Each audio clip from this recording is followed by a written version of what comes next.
সবার ছুটি হলেও কিন্তু একজন আর কখনোই ছুটি হয় না। সেই একজনটা কে জানেন? সেই একজনটা হচ্ছে ঘরের বউয়ের। সেই ঘরের বউটা যতই অসুস্থ হোক না কেন, যাই হোক না কেন, তার কিন্তু কখনোই ছুটি নেই। তার কিন্তু সংসারের সমস্ত কাজ সামলাতেই হবে। হ্যালো এভরিওয়ান, আসসালামু আলাইকুম। নিপুস লাইফস্টাইলে আমি নিপু আরো একটি ভিডিও নিয়ে আপনাদের মাঝে চলে এলাম। আশা করছি বরাবরের মতো আজকের ভিডিওটি আপনাদের কাছে অনেক ভালো লাগবে। আজকে রাইস কুকারে কিন্তু বিরিয়ানি রান্না করব। আর আমার ছোট ছেলেটা বিরিয়ানি খেতে ভীষণ পছন্দ করে। বিরিয়ানির জন্য কিন্তু আমি প্রথমেই গরুর মাংস নিয়ে নিয়েছি। আর সাথে কিন্তু পর্যাপ্ত পরিমাণে মসলা দিয়ে দিয়েছি। আর এবার কিন্তু আমি সব মসলাগুলো একসাথে হাতে খুব সুন্দর ভালোভাবে মিশিয়ে নিব। আর এভাবে মিশিয়ে কিন্তু আমি বেশ কিছুক্ষণের জন্য রেস্টে রেখে দিব। শুক্রবার আসলেই না এতটা ব্যস্ততায় কাটে দিন কি বলবো।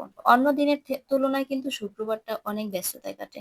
সবাই বাসায় থাকে, দেখা গেছে শুক্রবার বাজার নিয়ে আসে। সবকিছু মিলে খুবই ব্যস্ততায় কাটে শুক্রবার। আমি কিন্তু সবসময়ের জন্যই চেষ্টা করি বাসার যে অন্য কাজগুলো আগের দিনই সেরে রাখার। তার কারণ হচ্ছে শুক্রবার দিন বাজার নিয়ে আসে আর শুক্রবার দিনটা কিন্তু সারাদিন রান্নাঘরে চলে যায়। বাসার অন্য কাজ কিন্তু একদমই করা হয় না। আজকে কিন্তু বাজার থেকে মুরগি নিয়ে আসছিল আর আমি চেয়েছিলাম মুরগি রান্না করব, সাথে পোলাও থাকবে।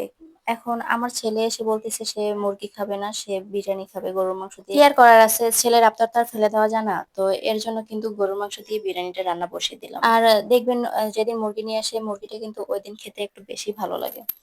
তো এখানে কিন্তু আমি বেশ কিছু আলু ভেজে তারপরে মাংস দিয়েছি। আর আলুটা ভেজে দিলে কিন্তু অনেকটা ভালো লাগে খেতে।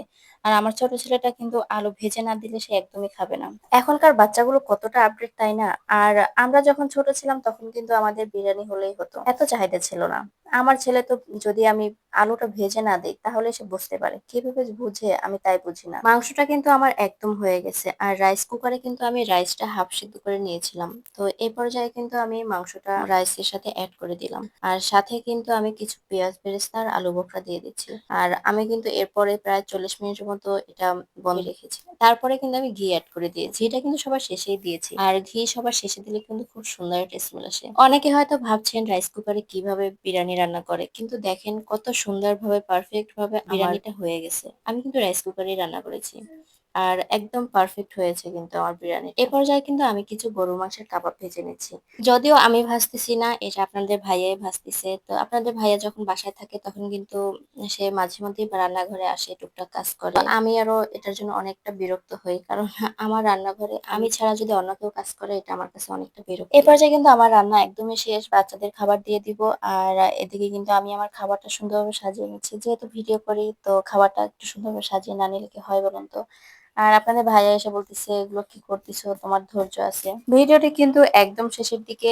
এখনো যারা আমার ভিডিওটি দেখছেন তাদেরকে অসংখ্য ধন্যবাদ। আমার ভিডিওটি যদি কোথাও একটু ভালো লেগে থাকে তাহলে অবশ্যই কমেন্টে জানাবেন। বিকালে কিন্তু ছাদে গিয়েছিলাম, ছাদে যেহেতু কিছু কাপড় দিয়েছিলাম সকালে, তো ভাবলাম কাপড়গুলো নিয়ে আসি। ছাদে গিয়ে দেখি আকাশটা অনেক সুন্দর লাগতেছে, মাশাল্লাহ মাশাল্লাহ, এত সুন্দর। তো আজকে ভিডিওটি এখানেই শেষ করছি। সবাই ভালো থাকবেন, সুস্থ থাকবেন। আমার জন্য, আমার পরিবারের জন্য অনেক অনেক দোয়া করবেন। আসসালামু আলাইকুম।